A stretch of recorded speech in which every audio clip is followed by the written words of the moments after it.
जय श्री राम। आज हम आपको भारत पर हुए पहले मुगल आक्रमण और सूर्या और परिमला के द्वारा अपने पिता और देश के अपमान का बदला लेने के विषय में बताएंगे। आप हमारी वीडियो को अंत तक देखिए, आपको अपने इतिहास की जानकारी भी मिलेगी और गर्व भी होगा अपने देश की वीरांगनाओं पर। सन 712 ईस्वी में बगदाद के खलीफा वलीद की सेना ने भारत में सिंध प्रदेश के देवल राज्य पर आक्रमण किया। इस सेना का सेनापति मोहम्मद बिन कासिम था। देवल के राजा दाहिर और उनके पुत्र जय शाह ने अपनी सेना के साथ शत्रु का सामना किया। देवल राज्य की सेना के वीरों ने बड़ी बहादुरी के साथ युद्ध किया, लेकिन आक्रमण करने वाली शत्रु सेना बहुत विशाल थी। देवल राज्य की पूरी सेना और राजा तथा राजकुमार भी युद्ध में मारे गए। वहां की महारानी ने अपने पति की मृत्यु का समाचार सुना तो वे स्त्रियों की सेना सहित राजमहल से निकली और शत्रुओं पर टूट पड़ी। महारानी और उनके साथ की वीर स्त्रियां युद्ध करते हुए मारी गई। कासिम ने राजमहल लुटवा लिया। लूट के दूसरे सामान के साथ उसके राजा दाहिर का कटा सिर, राजा का छत्र और उनकी दोनों पुत्रियों सूर्या और परिमला को बंदी बनाकर बगदाद भेज दिया गया। वह स्वयं पूरे भारतवर्ष को जीतना चाहता था, इसीलिए सिंध में ही रुक गया। बगदाद के खलीफा के पास जब राजा दाहिर की पुत्रियां पहुंची तो वह इनकी अद्भुत सुंदरता देखकर अचंभे में आ गया।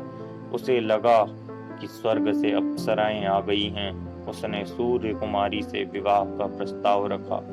बेचारी राजकुमारियां विदेश में शत्रु के राजमहल में अकेली क्या कर सकती थी, लेकिन उन्होंने अपने पिता को मारने वाले से बदला लेने का निश्चय कर लिया था। जब खलीफा ने सूर्य कुमारी से विवाह का प्रस्ताव किया तो वो रोने लगी।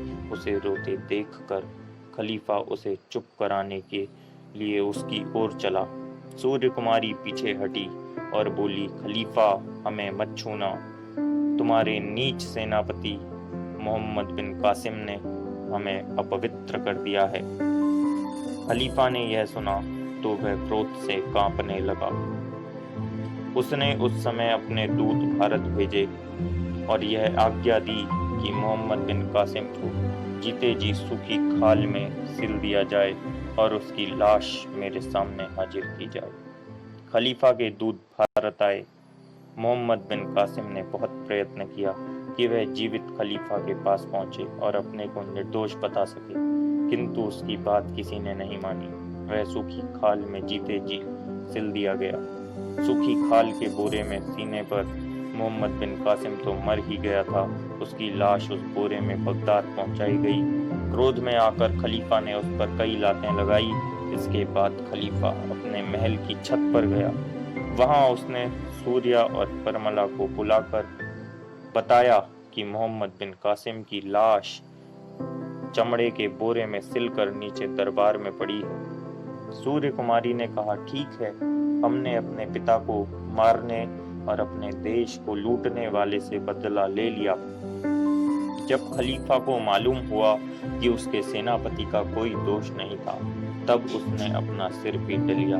सूर्य कुमारी ने अपनी छोटी बहन को सब बातें पहले ही समझाई थी। दुख और क्रोध से पागल खलीफा से उसने कहा, हम हिंदू कुमारियां हैं, समझे किसमें साहस है जो जीते जी हमारे शरीर को हाथ भी लगा दे। इतना कहकर इन दोनों वीर बालिकाओं ने महल की छत के बिल्कुल किनारे खड़ी होकर एक दूसरे की छाती में विष से बुझी कटार जोर से भोंक दी और उनके प्राणहीन देह उस छत से नीचे लुढ़क गए।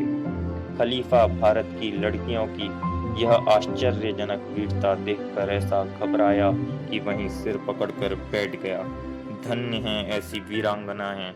ऐसे ही व्यक्तित्वों के कारण भारत सोने की चिड़िया और एक महान और एक शक्तिशाली राष्ट्र बना और साथ ही विश्व गुरु भी बना। ऐसे ही वीर और वीरांगनाओं के बारे में जानने के लिए हमारे चैनल को सब्सक्राइब कीजिए, बेल आइकन को प्रेस कीजिए, वीडियो आपको अगर पसंद आई तो वीडियो को लाइक कीजिए और शेयर कीजिए। जय श्री राम।